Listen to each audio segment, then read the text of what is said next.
be here. Thanks. And thanks for everybody who is joining us here today. I'm just going to spotlight both of us so you can see the two of us. She Hopefully might hold up fun yeah, things. hopefully that'll work for everybody, and hopefully we've now got this all running live on YouTube Live. So Hello, YouTube. all right. And so Michelle, I have lots and lots of questions to ask you. Thanks for spending some time with us today. I know you've had a really busy week this week. You said you were just teaching through the San Diego Knitters Guild, right? Or I'm I sorry, was. It was San really fun. Diego. What was the name of the organization? San Diego North Coast Knitters Guild or Knitting Guild. I'm not sure. I can't remember. I know the initials, and I know that I'm pretty close on everything. Yeah.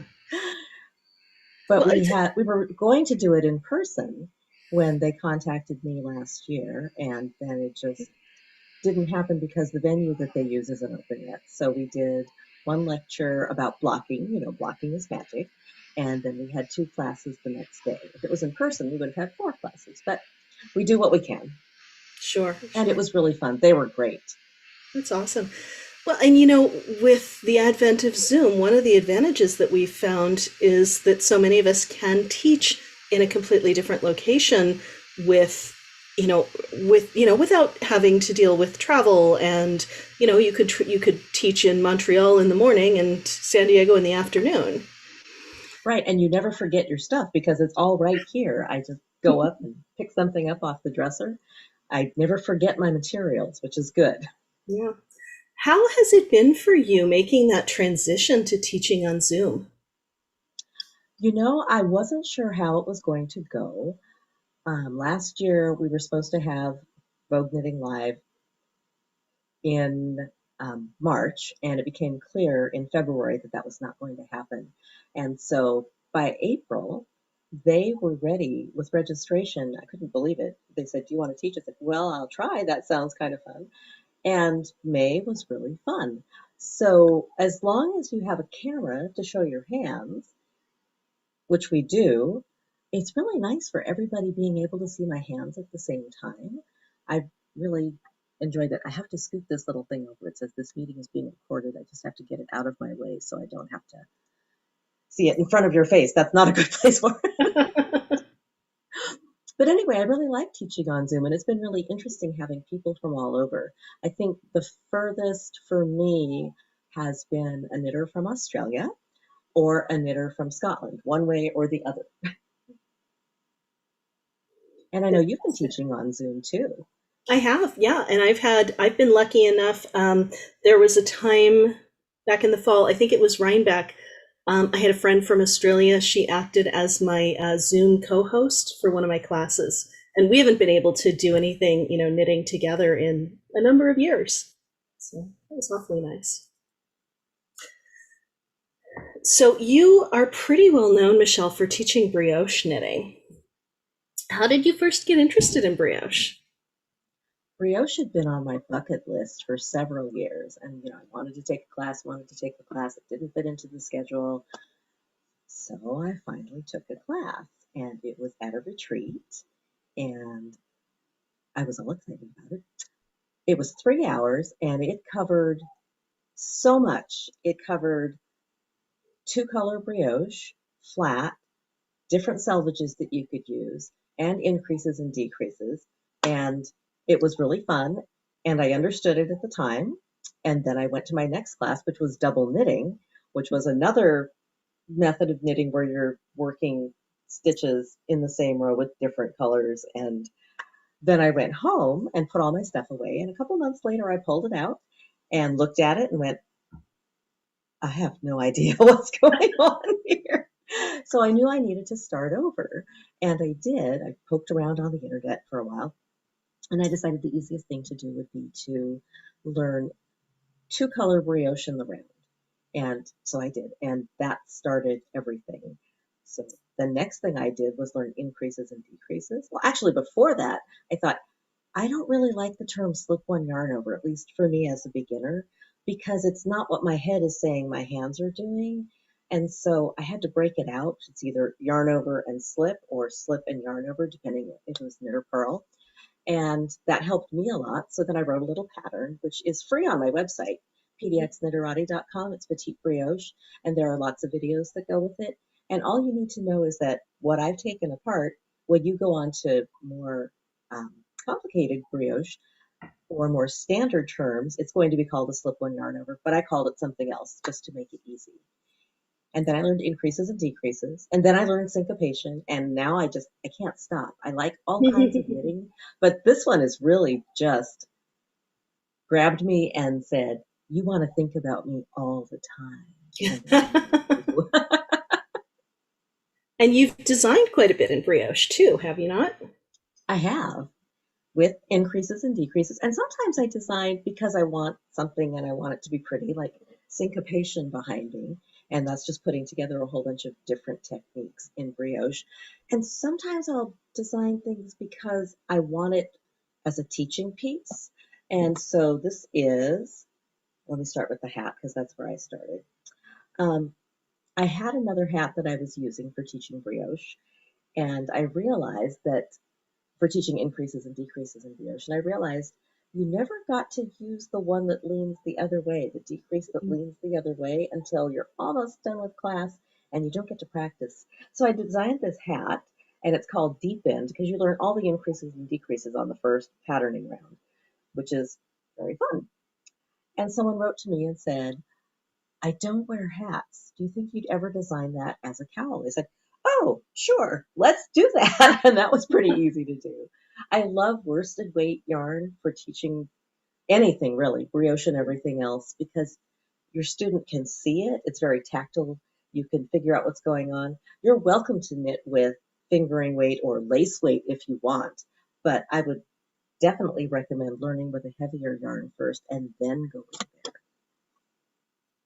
I think you and I have a shared love of Malabrigo yarn, do we not? Yes. It's not super expensive and the colors are amazing and it's soft and it's pretty accessible, or is accessible the word? You can find it in a lot of places. It's not a rare thing, which makes it easy to share the love of that. Yeah, I think that the colors just suit themselves so well to any kind of color work, really, but certainly brioche. Yes, I love it. Great stuff. So, is that your favorite yarn? Right now, probably, but not necessarily. It's what I'm using most because I teach with it. Mm-hmm. But there are other yarns that I love a lot, and they will be showing up in my near future. Yeah. Okay, we will get to that. Yeah, we will. So talk to me about what the characteristics are of yarns that you look for when you are working in brioche. I like wool because it is bouncy and resilient and it comes back. I don't think I would ever knit brioche with linen. Someone asked me about this in class the other day. I don't think I would knit it with cotton or linen because I don't think it would have that same squishy factor. I think it would just want to be, you know how linen, wearing some right now, just wants to be drapey and smooth, and it's Yeah, brioche is a really, really bouncy texture and it needs yarn that has bounce. yeah, great point. So I know you're very well known for teaching brioche, but you also teach a lot of other things. What are some of the other techniques that you really enjoy teaching? I like things where knowing just a little bit of something can take you a long way. So even if you're an advanced beginner knitter or an early intermediate knitter, just having some really fun things in your toolkit can make you look like, oh yeah, I know how to do hard stuff. So one of the things I like is fancy stitches. And I was looking at the little picture that you made for this event, and you've got a really cute fancy stitch thing going up the side. Yes, I love that stitch. And here's another fancy stitch. It's these bees here. Ooh. Um, this is my Go Tell the Bees shawl, and That's named after that new Outlander book that's coming out in November finally. I designed this in 2017 when I found out the name of the book, Go Tell the Bees That I Am Gone. And it's taken that long for the book to actually come to the point where it's finished and going to be published. So I've had this since 2017. I'm ready for the book, but that's fancy stitches. I like teaching um, entrelac. So I designed this particular scarf or cowl for an entrelac class because I was teaching one in the round and you go this way and then you go this way and you go this way. And they asked me if I could teach a flat entrelac class. Well, I'm not going to use someone else's pattern in class. I want to use my own. So of course I had to design a new thing.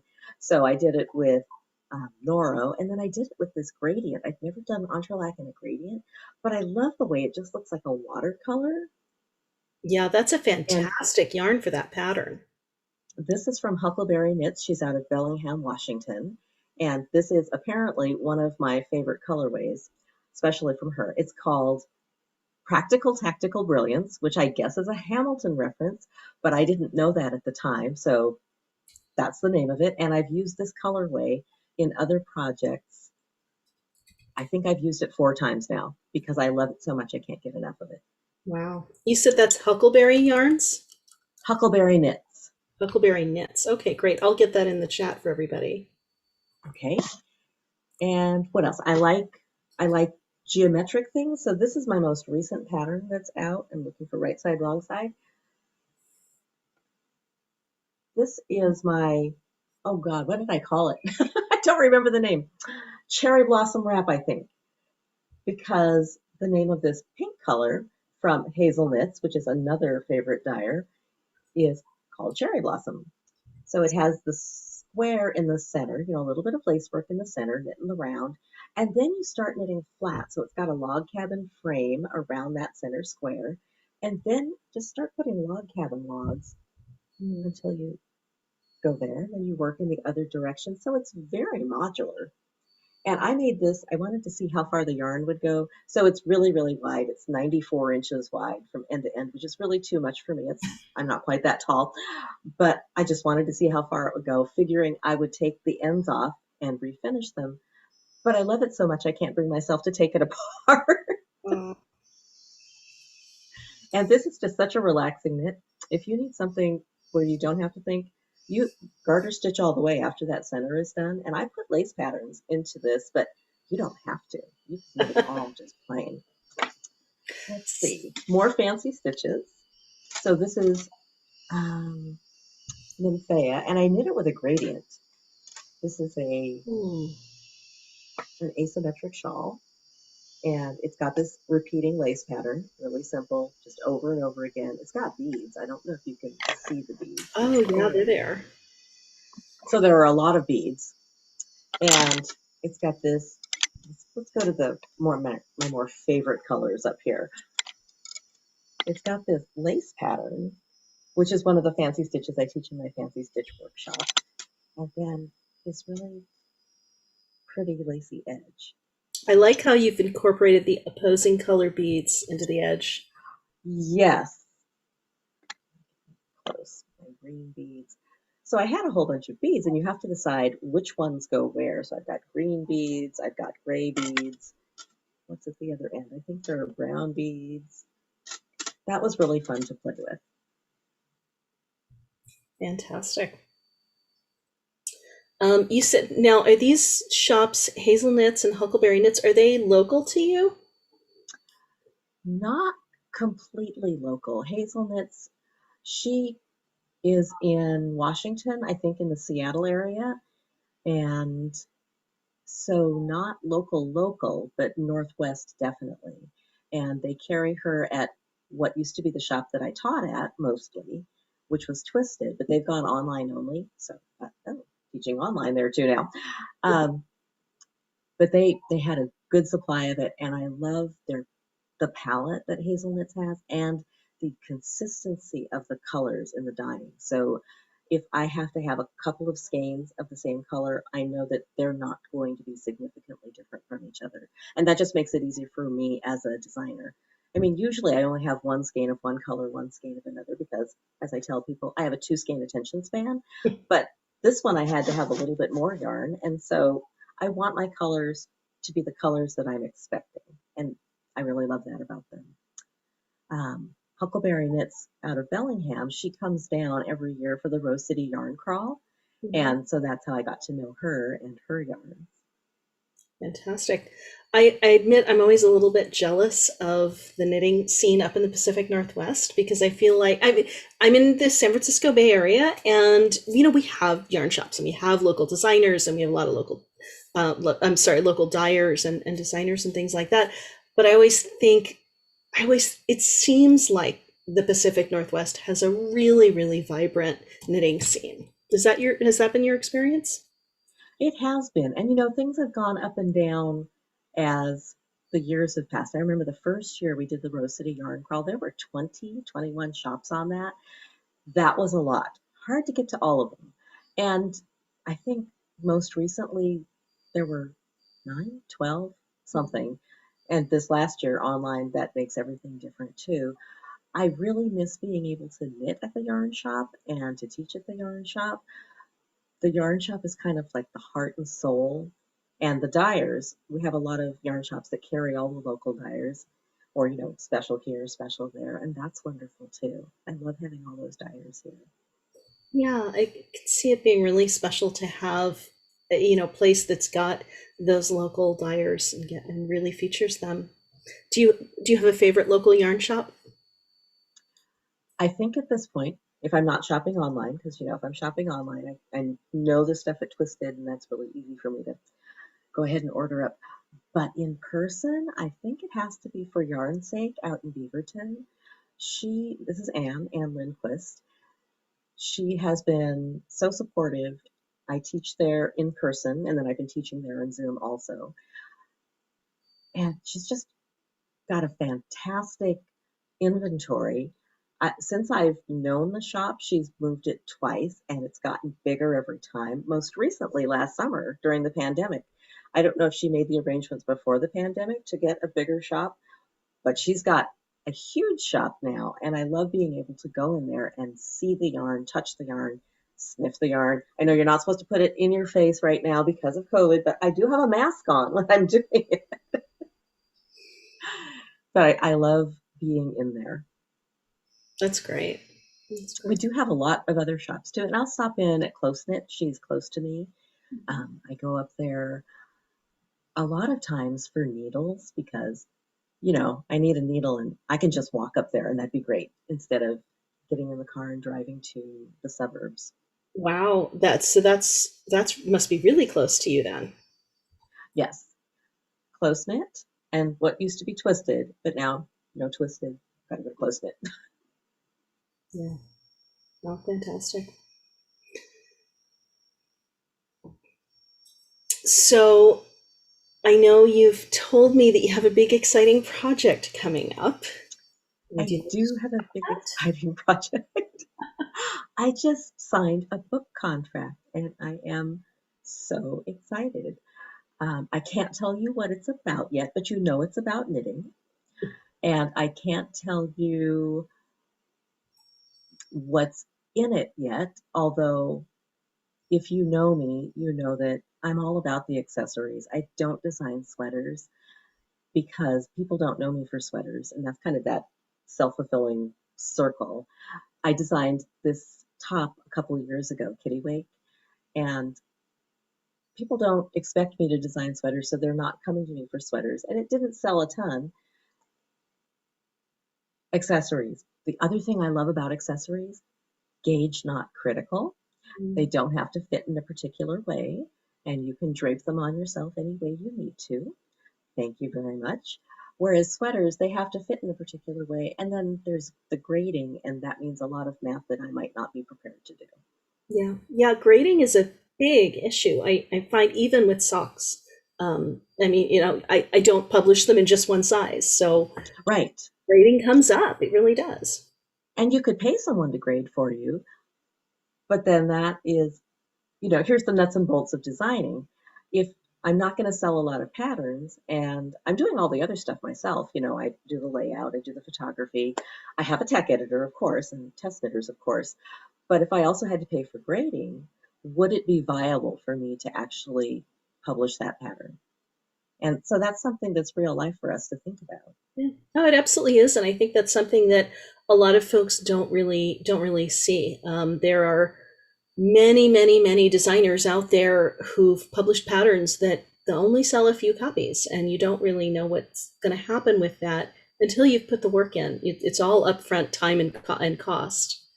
Right. But anyway, I'm doing a book. I'm looking for test knitters. So if you're interested in test knitting, email me, please, and I will send you a form. I'm learning about Google Forms. I know you're going to ask me about what is surprising about writing a book. Right. The thing that's surprising is what you have to do behind the scenes. So I'm going to learn how to use Google Forms so people can tell me what kind of knitting they do and, what kind of stuff they're interested in, and then keeping track of all the test knitting at the same time in one place. But I don't know how to use it yet, but I have a video that I'm going to watch and some samples my publisher sent me. Is that an exciting thing? I said, my publisher, because I have one that I totally have. Can I tell you about my publisher for just Yes, a I would love second? to hear about your publisher. So, do you know Marie Green, Olive Knits? She does that 4-day sweater thing every year, Hmm. 4-day sweater knit along. I And know of her. you don't have to knit a sweater in 4 days, but you could if you wanted to. Well, she had a couple of books with a traditional publisher, and she just kept thinking, I wonder if there's a better way to do this that more fits with what a knitting designer needs. And she decided that she would start her own publishing house. So for her third book, and I'm going to grab it because it's right over here, she decided that she would publish it herself.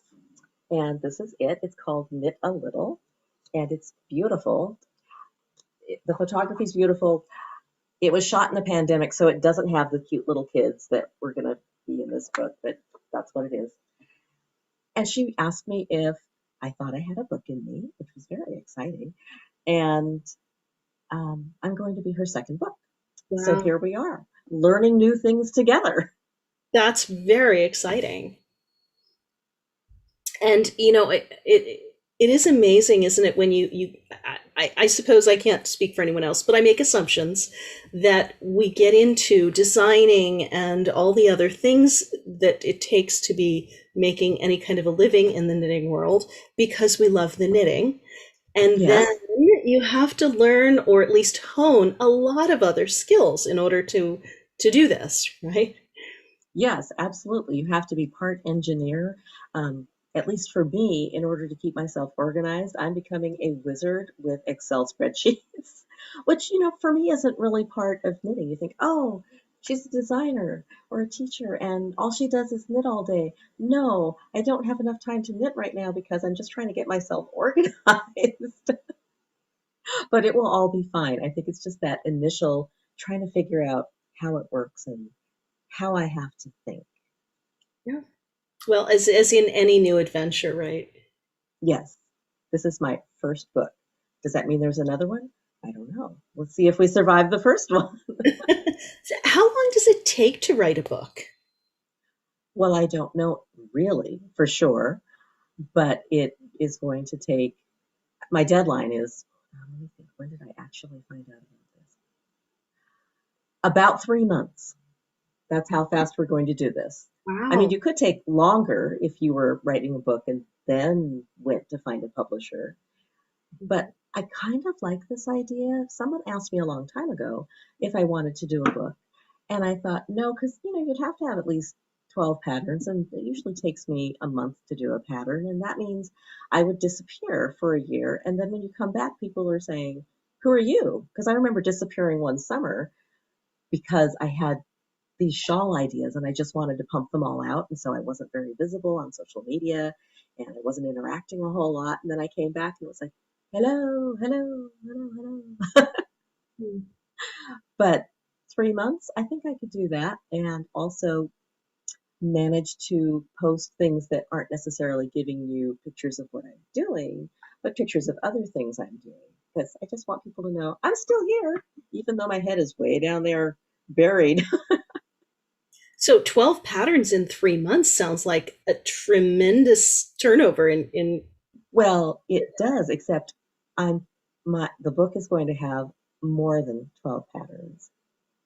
It's 21. wow. So this is changing the way I work because normally I have the one idea and I work on it and I knit it and I take notes and I knit it and I take notes and I rip, there's a lot of ripping and I rework something and I take notes and then I write the pattern and then, blah, blah, blah, blah, blah, until I'm finished and then I publish it. But now I need to have a bunch of ideas, which I do, and those are all in the spreadsheet. Thank you, spreadsheet, along with what weights of yarn they're going to be and what the yarns are that I would like to use for them. And then I'm thinking about what they are and trying to name them too, even though they don't exist yet, which is really kind of funny.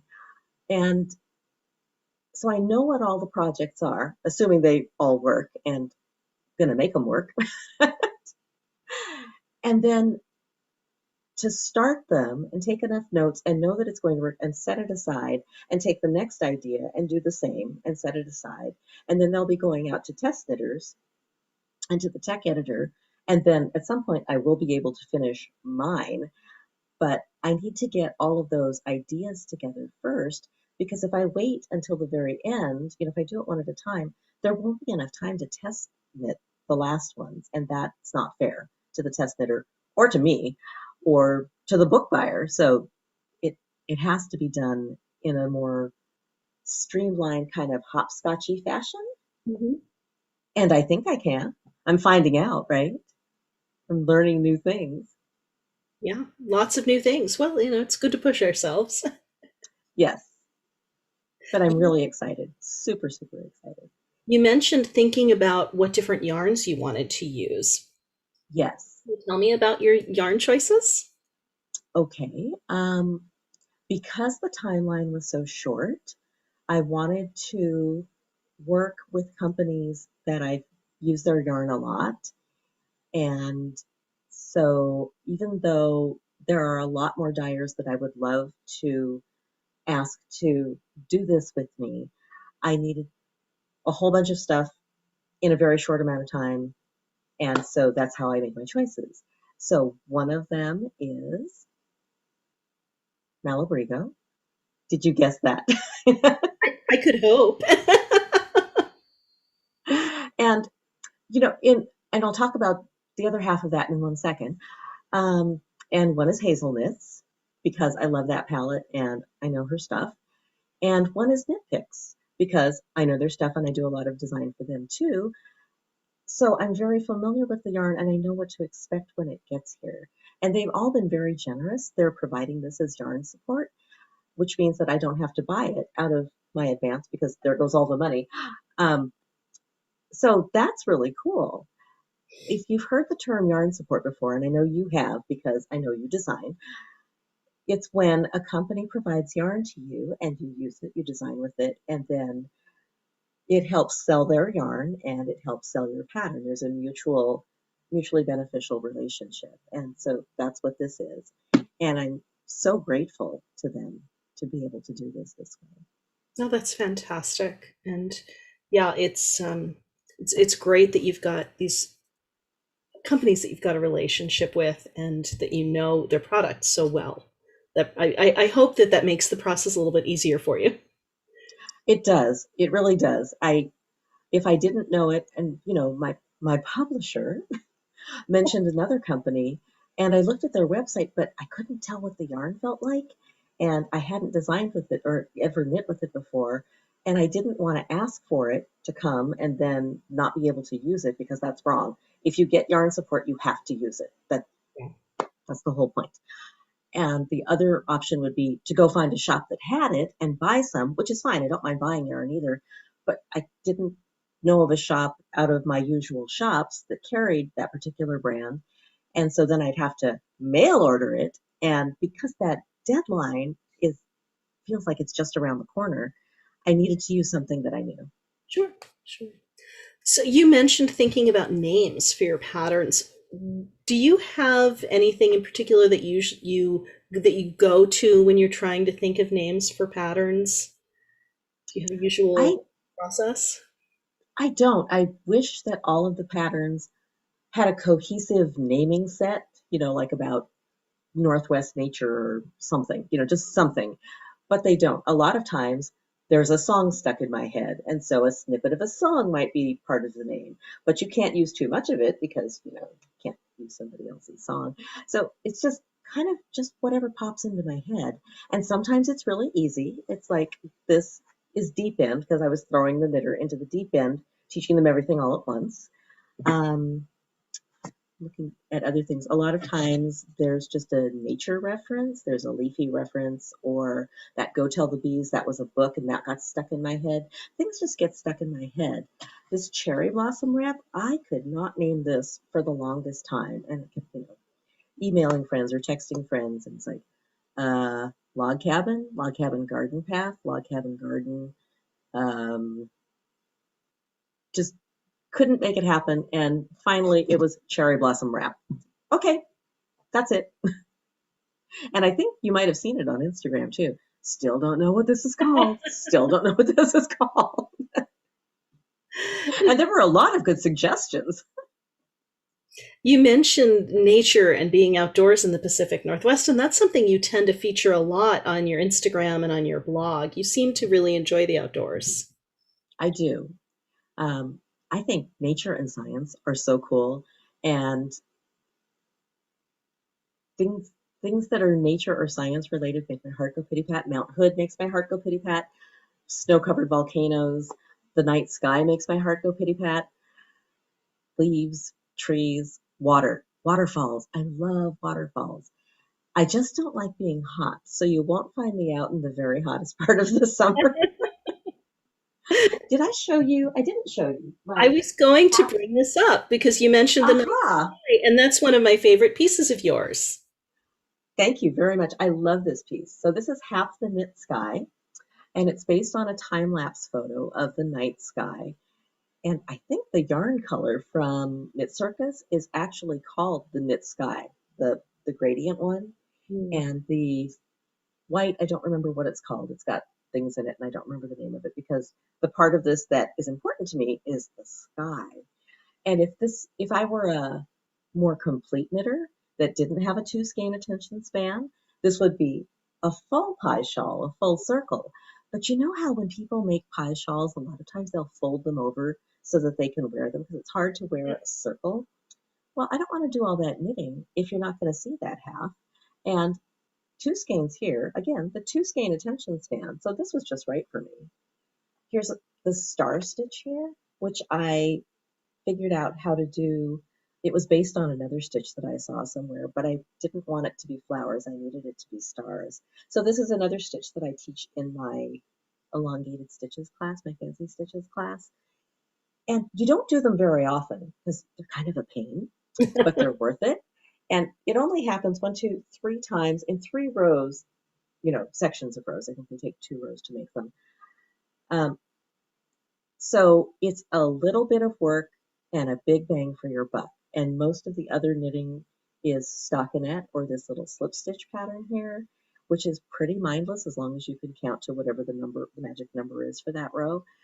And that's the kind of knitting I like. I like things that are very rhythmic so that you don't have to be looking at a chart every minute. I don't mind reading charts, but I like to knit for relaxation. And so if I'm doing lace, you'll see a lot of times, most of the time, that the backside is just a purl back row. And we call those rest rows because that's what I want to do. Yeah, that's a great pattern. Really nice one. Thank you. It took years. I first saw one of those pictures like 5 years ago and thought, I want to make something that makes me think of that. And it wasn't until last year in the pandemic lockdown that I actually got it done. I At the beginning of the pandemic, did you find that your brain left? My brain left. I had no creative brain. All I could do was follow instructions. So if there was instructions how to make something, I could do that. I knit 3 love note sweaters. It was great. But I I couldn't create something. And this is the first creative thing I did after we started staying at home. And even that, there's just a few little things in it. And it was more like engineering to do it instead of make a beautiful thing because I already knew what it was going to look like, kind of. And, I started it, ripped it, started it, ripped it, because that's how I design trial and error. And it is exactly what I want. So I love what you said about the trial and error process of design and starting and ripping and starting and ripping. Um, do you do you ever have a sense of, okay, this time I'm starting it and it's really going to be, because I feel like I fool myself every single time. Yeah, this is going to be the one that's it. Yes, and I get that feeling every single time. This is going to be it. I know what's wrong with this one, and this is what it's. Oh, but okay, I know what's wrong with this one. And I just did that for one of the pieces for the book. So I started it, and it was beautiful, but I did some math because if it takes this much yarn, so there's a lot of math involved, to make this much knitting, it's going to take, or I know I have X amount of yarn and it's only going to be this big. That's not what I need. So I need to make it this way so that it can be this way, right? And then, oh, but the edges don't look the way once I got the right size. Oh, the edges aren't what I want. Well, how about if I change this? Oh, that's better. No, yes. Okay, yeah, that is better. Okay, I'll use that. But I can't use it now because it looks really awful next to the original edging. And this is a sample. I need it to look good. All right, I'll rip all of that out and go back to the way I was doing it because I can't start over from the beginning again because I frogged the yarn 5 times and it won't stand up to a 6th frog. So definitely trial and error. Or if you've started the yarn at a place in the color repeat that you really wanted to start it, and then Yes. it's looking shaggy and fuzzy from all the ripping. Yeah. And if you're using a gradient yarn, especially if it's yarn support, you can't only use half of it and not use all of the colors because that's not going to showcase the yarn. And there's that mutually beneficial thing, which means that I need to showcase the yarn.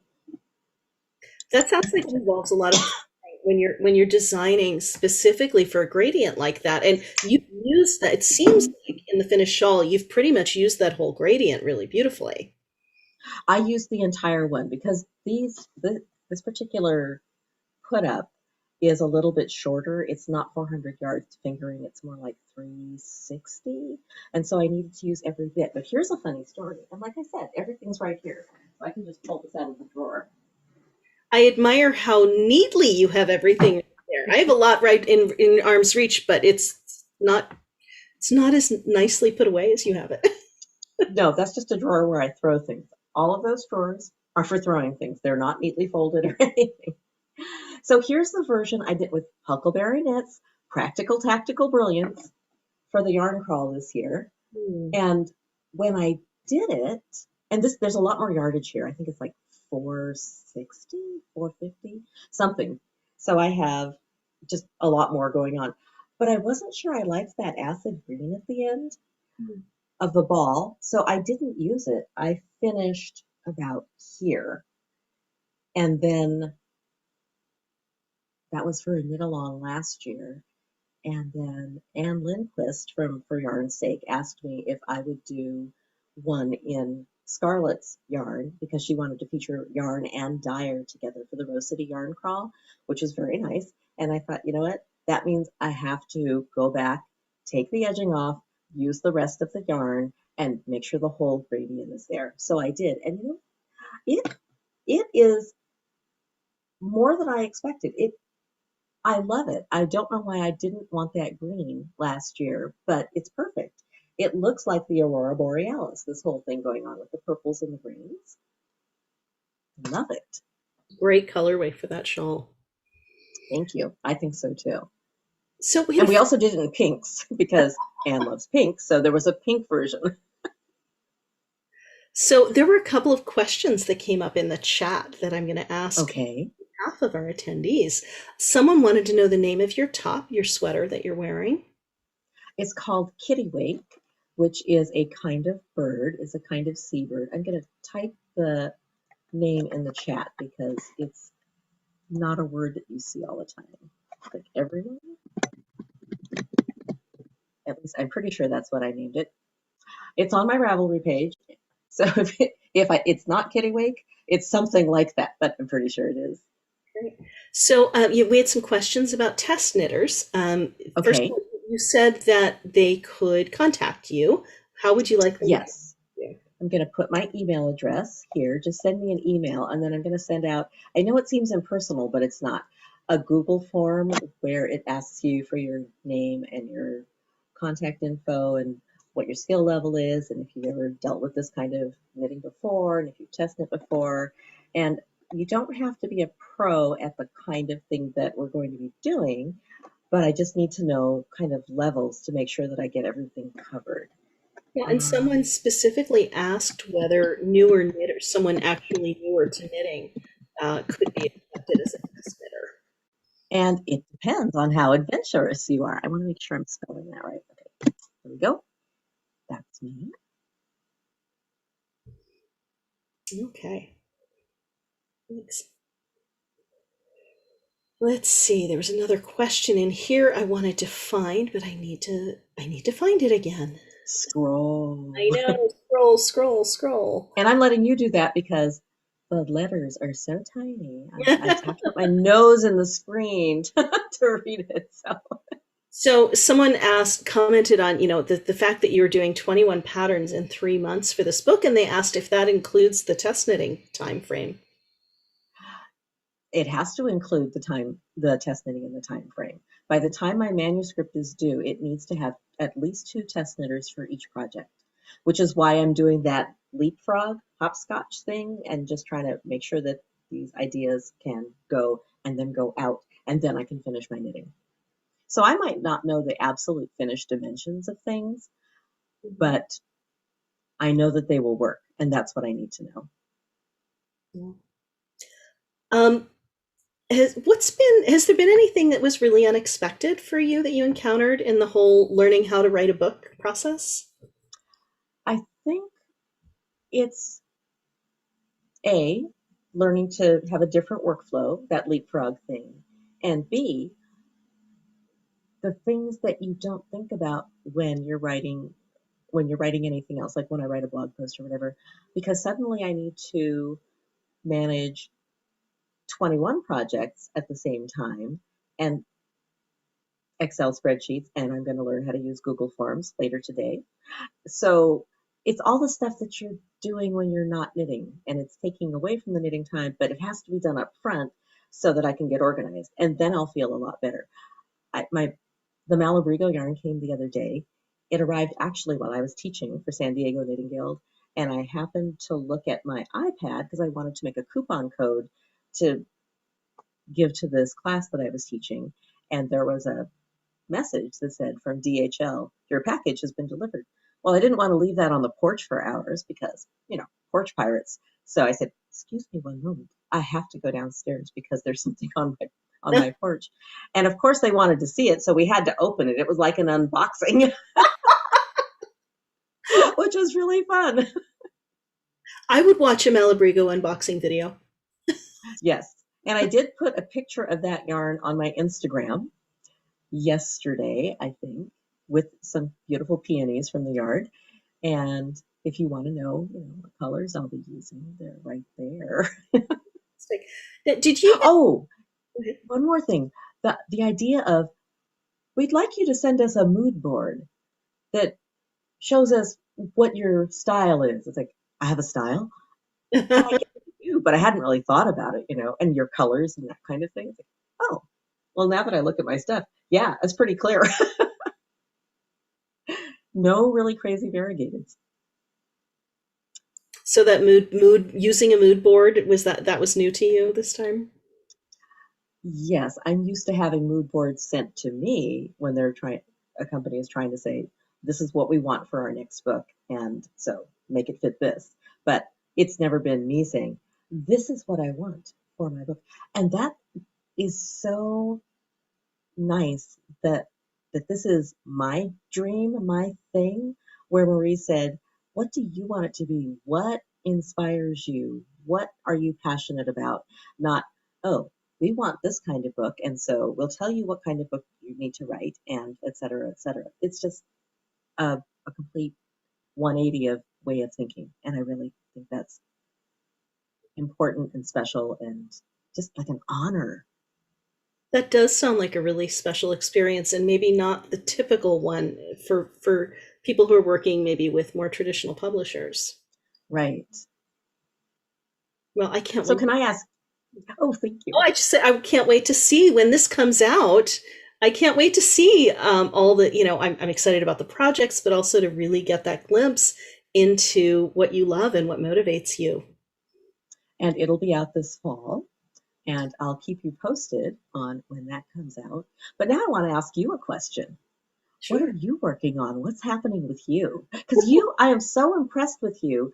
I know when the pandemic started, I know you were a teacher before, you taught knitting and things, but when the pandemic started, you started designing and putting that out there. And that's a big step to write patterns that are easily understood, straightforward, um, not full of things that people have to email you every 5 minutes. What is this? No, I'm sure, based on what I know about you, that your things are very clear.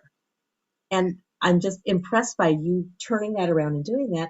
And even this podcast, I can't even imagine running a podcast like this every month. It's more than I am ready to learn how to do. Well, thank you, Michelle. Things kind of came together for me all in one point where a lot of things that have been in the back of my head for years and years crystallized, and the pandemic was kind of it was the catalyst for that for me. As you said, as you know, I've been teaching knitting locally for years and years, and I'm the kind of knitter that I really never ever knit anything as written, and I honestly didn't even discover patterns until after my first several projects that were just things I came up with out of my head. And I've always had notebooks with ideas in them and things like that. And once I started teaching on a more broad scene through Zoom during the pandemic, much like you, I wanted to teach to patterns that were written a specific way, or I wanted to have patterns that would take something that I was teaching and give the example and walk people through. So, my patterns, if there's a critique of them, they're kind of long. There's usually 3 or 4 pages of techniques and instructions and comments, and this is why I chose this increase, and this is why it works really well in this specific pattern. Feel free to use your own if you want, but no X or Y is going to change if you do, because I do want people to have all that information, because I am at heart someone who wants to teach and to help people improve their skills and improve their knitting knowledge. So my patterns kind of read that way. There's always the, yeah, sure, skip to page 6 if you just want the pattern.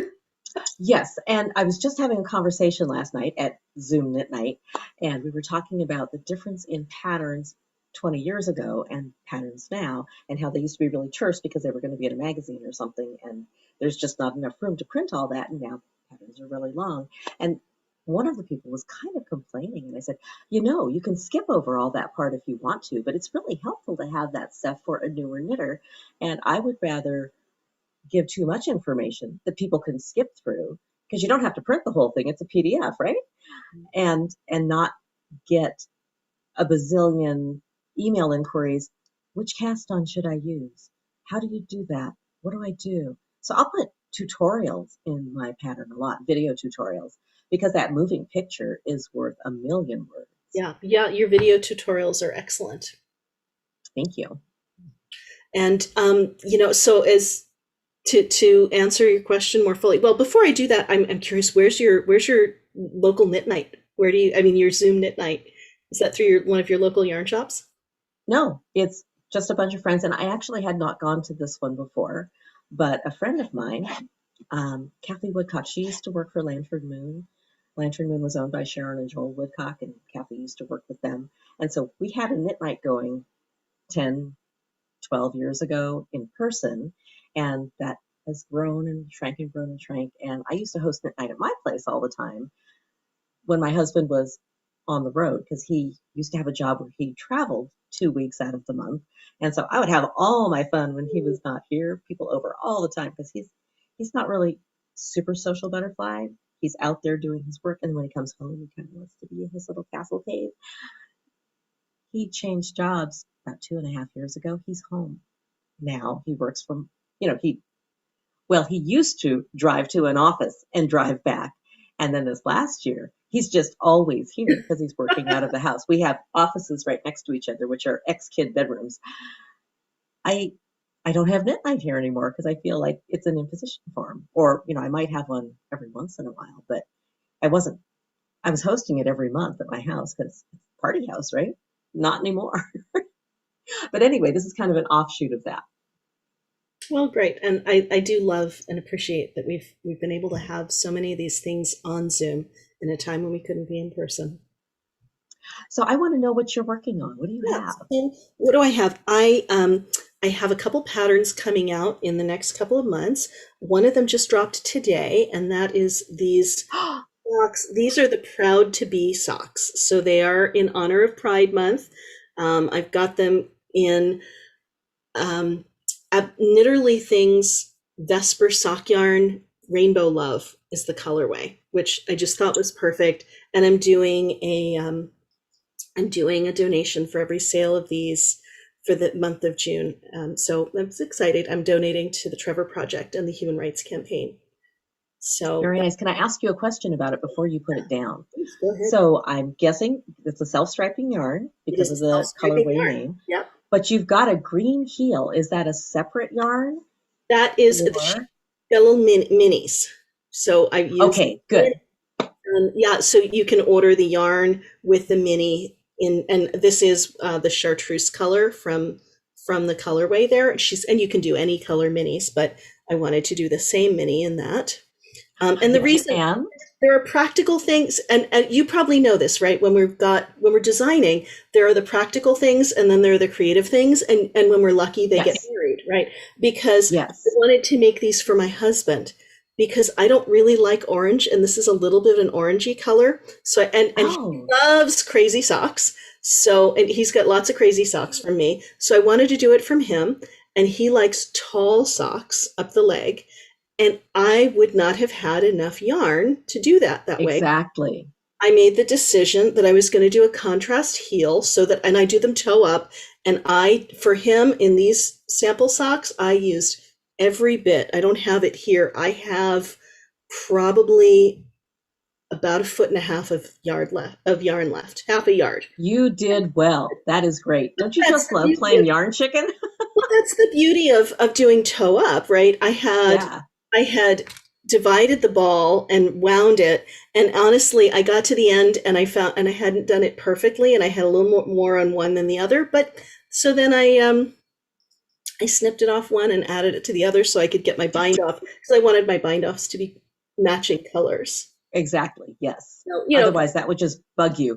Right. Well, and that's a little persnickety, and that's a choice that I personally make for myself. But yeah, I've done in the large and extra large sizes of this sock pattern. I actually recommended that everyone do a solid color toe with the contrast yarn as well, so that they don't have to worry about running out and being so exact. I always like to give my knitters a good 10-15% cushion. Yes. So yes. You are a very kind designer. I think that's really important. I don't ever want my project to be, you have used 2 skeins and 10 yards of a third skein. No. That's mean. No. So I've got those just came out, and those are on my website, deviousknitter.com, as well as Ravelry, and they're available. They just came out today. And then I have a shawl pattern coming out on the 17th of the month, and I wish I could show it to you. I'm so excited about it, but they haven't sent it back from the photography yet. So it's called the Amberine Shawl, and it's part of the Sun and Fog collection, and that's going to be out on Instagram, and it'll be on my website and things like that. And did you have a shawl recently? That's the one. No, that's the one that's about to come out. I did a little preview of it just before I sent it off for official photography. And it's beautiful. I can't wait to see it. Yeah, I'm super excited. I want to get back because I want to wear it. And I have another shawl coming out in July. My friends, the Louisiana Yarn guys, did a colorway for me, a special colorway, and it's called the Devious Mermaid. It's a kind of a mermaid colorway. Ooh. And I've got a shawl coming out in that in July. I've also got a couple of classes next week. A lecture and a marketplace extra next week at Vogue Knitting. Oh, you're at Vogue this week. Excellent. Yep, I'm going to be week. at Vogue. So Thursday, I'm doing a lecture on successful sock knitting. Lots of tips and tricks about socks and how to decide between different techniques, things like that.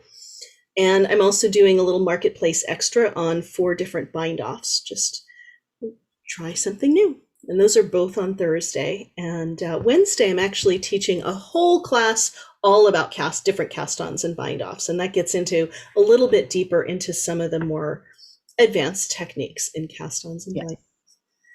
And then I'll be teaching next month at both Knit City, Virtual Knit City, and Virtual Fiber World.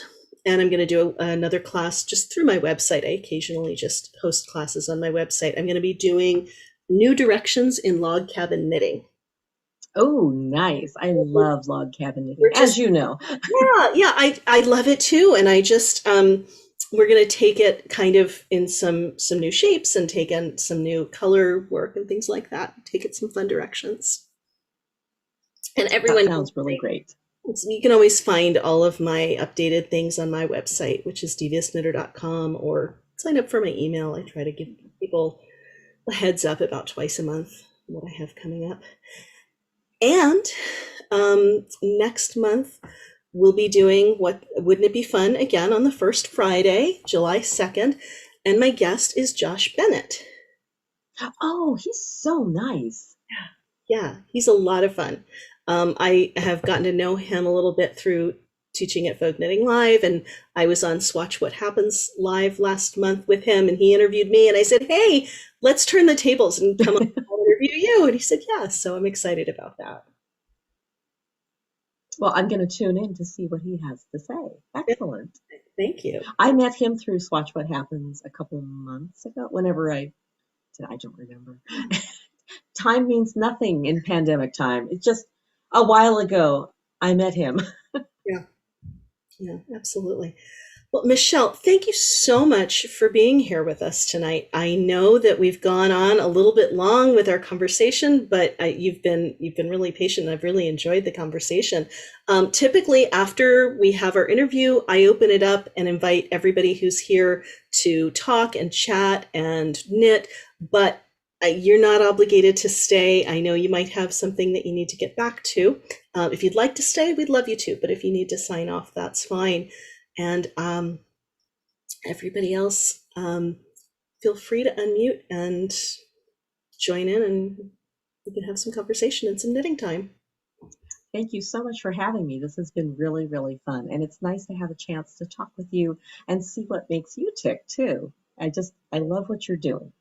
Thank you so much. And I'd love to hang out for a little while. Terrific. I do have knitting to do. Fantastic. Well, what I usually do at this point in the podcast is I try to do a little knitting tip or technique. And when everybody registered, I always ask what they're interested in learning a little bit more about. So I'm going to answer those requests just right now for a couple minutes. We had a couple of requests for seeing some weaving in ends. So how I weave in ends, and we can talk about a couple different ways to do that. So let me get my other camera up here and some yarn. I just taught the class that I do on different ways to join yarn, which is called Secrets of Splicing, where we do talk about weaving in ends. This is just a little bit of what we talk about there. We do a lot more, but we'll just show end weaving. I'm going to do it in a different color so you can see it very clearly here. The typical way that we weave in ends, and the way that most knitters may have been taught, is that we are going to replicate a stitch on the back. And that's a perfectly fine way to weave in ends. I'm going to start with that just so you can see what I'm talking about. We would follow the purl bumps up, replicating one of the stitches here.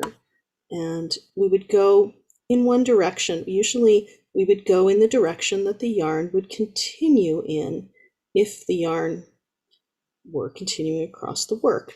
Let's say, you know, if we had changed yarns right in the middle of our work here. So we could come up here and trace over that bump. I seem to have...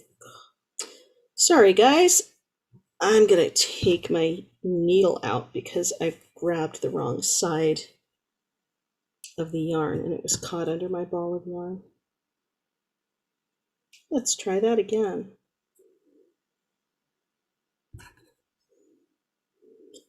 So we can come up, follow the bump of this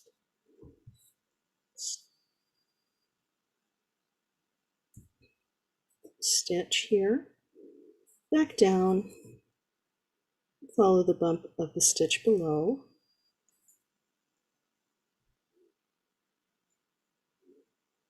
and then the stitch goes back up this way. And the advantages to weaving in this way are that you're changing directions lots of times, so that's going to be pretty secure. There are a couple disadvantages to weaving in yarn this way on the back, and that is that it adds some extra bulk, and especially if you've got that at a seam or someplace that's really visible, that bulk can kind of show through a little bit. And if you're working in a different color yarn, as I am, and as I often do, because I like to do things in multiple colors, sometimes this can show through on the front. Got that there, and well, we've got one stitch that shows through entirely on the front. That's an error that I made, but the other ones show through a little bit. And I don't love that. So here's what I do when I'm weaving in ends. I go diagonally through the purl bumps on the back, or through whatever is the back part of the stitches, and I split the yarn. I don't go under the whole stitch, because that's how you can wind up seeing that yarn on the back side. I go under just a piece of the yarn, just a little bit. I split that yarn purposefully so that the tails that I'm weaving in back here are going to kind of float above the other yarn. It's not going to show through on the front. And then I will change directions and go back the other way. The reason I do it diagonally is that's the least likely to pull or affect the tension in a specific row, because I'm working across many rows. So I'm not likely to constrict the tension in a row in the way that I might if I'm going directly, if I were going directly across a row.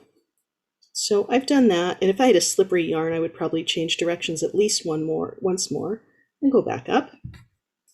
But here's the front of the yarn where I've woven it in on the back. There's no extra bulk, and you're not really seeing anything peek through here. So this is my favorite go-to for weaving in ends. I hope that's useful. We also had a question about cinching up holes in the gussets of socks. That's a common pet peeve. Bugs me too. If you're getting holes in the sock gusset right where the yarn changes directions when you pick up for the flap, or where you put in an afterthought heel, you can cinch that up really easily with your yarn tails at the end of your knitting. And I have a little video tutorial for that on my YouTube channel. So I'm just going to put the link to my YouTube channel in there, and you can find that video for yourself on there.